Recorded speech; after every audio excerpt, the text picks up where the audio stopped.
Lady with peach beaded flip-flops. Silken and silvery, the fish wriggles in the hands of the lady.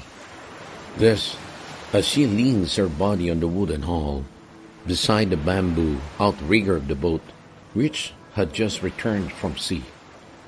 Her feet she plants on the gray sand that shimmers in the sun on the beach, like the peach beads that adorn her pink flip-flops. Tighter, she holds the fish just a few inches longer than her closed fist and snips off the spiny fins with tiny scissors that's used by her child for paper cutouts of animals, fruits, trucks, and sailboats to show the art teacher waiting about. With her fingers, she feels the fish skin for more fins sticking out, and finding none, she flicks her wrist and drops the fish in a pail. The fish joins a few others that lay piled in the pail. Not yet full, this pail, but she always hopes to fill this with fishes each time the band of fisher folks, which her husband joins, comes back from the open sea. Fisher folks have a way of cleaning their nets to ready them for the next haul. They bring the nets back to the sea, but only at shallow, ankle-deep waters, and they stomp and stomp and stomp on the nets, like the olden way of mashing grapes by foot to loosen the fruit's flesh. Thump, thump, thump. It is more of a dance routine that should not go on a slump to smash fibers of entangled weeds out of the nets. The lady knows this dance only too well. Her husband joins the band of fisher folks on many a good time when tides are fine. And this is often when the months of rapid rain give way to months of splendid sunshine. More than a year had passed since she and her husband returned to live by the sea. For 6 years, her husband worked with a metal factory, but business came to a stop.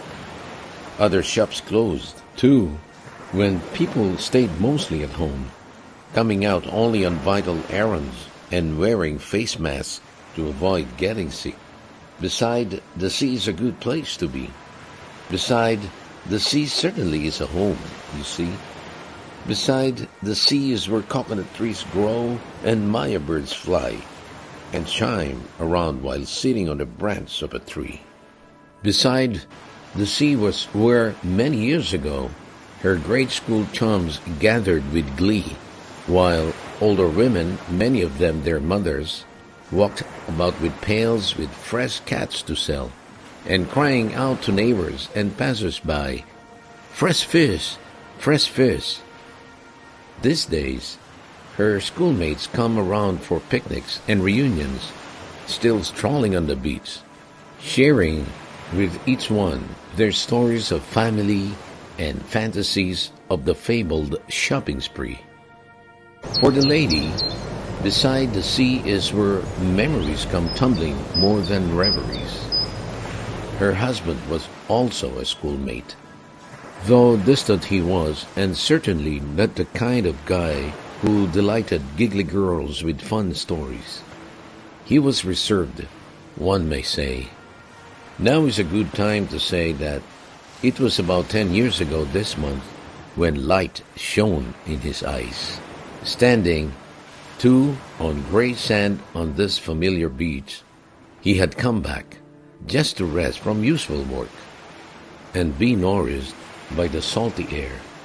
He had spotted her giving attention to the seaside merchant of lovely trinkets and bracelets.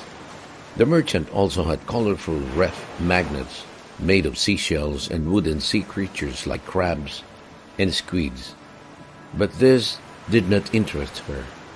What caught her eyes were the pairs of earrings of violet and pink pearls.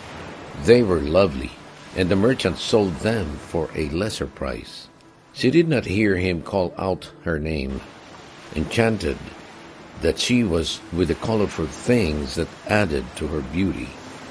He was about to walk away, thinking that perhaps he should not be a bother, But the wind may have blown a whisper to her ear. It was a whisper that may have said, "Look now, out there stands a man who would soon call you dear." So she flicked her wrist to signal to him. Though less visible, it was then an extravagant wave. But that prompted the man to move toward her, and that flick of her wrist, we must say, started it all.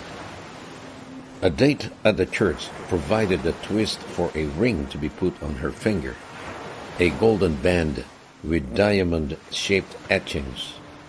Ah, but now is not a time for too many memories for the lady. A few more fishes are caught between the glass-colored net that was a heap in the boat.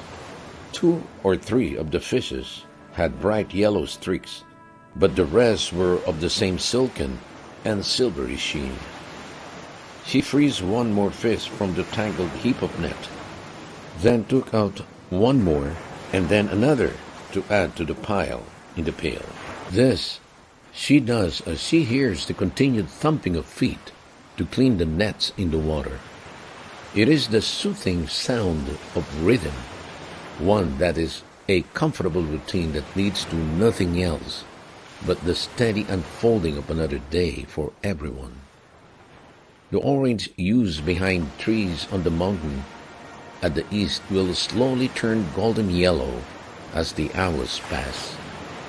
When fire in the sun is at its brightest as seen by the sea, most folks will idle and let the noon subside to a gentler afternoon. The morning turning into afternoon is just like the coming and going of the gentle waves of summer. Waves rise, gain speed, and move close to shore, only to break in foamy sprays and recede back to join the bigger pool, not as waves, but one as sea. The wave of another day rises and ebbs, and breaks into tiny specks of night dreams, then flows back and joins the sea of life experiences. The next day never comes back as the same day, but just like another wave that rises in the sea, solo, elegant, unmindful of its neighbor's burdens, just ready to rise to its highest best, pulled up to the sky by the moon to reveal its mirror-like waters. Then, unmindful still of its neighbor's sorrows, the wave rushes to shore and breaks up in fizzy bubbles, then joins the rest of sea, not as wave, but simply as water. And so rises its day by the sea. Thus, today, the lady finishes her task of picking out all the fishes in the net. With a flick of her wrist, the last fish joins the pile in the pail.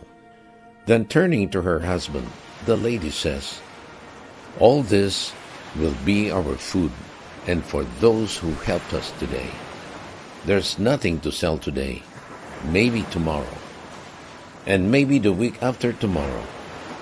If the fisher folks come back with more fish in the nets, she could go to the new store in town for a new pair of rubber sandals, this time with lime green stones and a crimson buckle.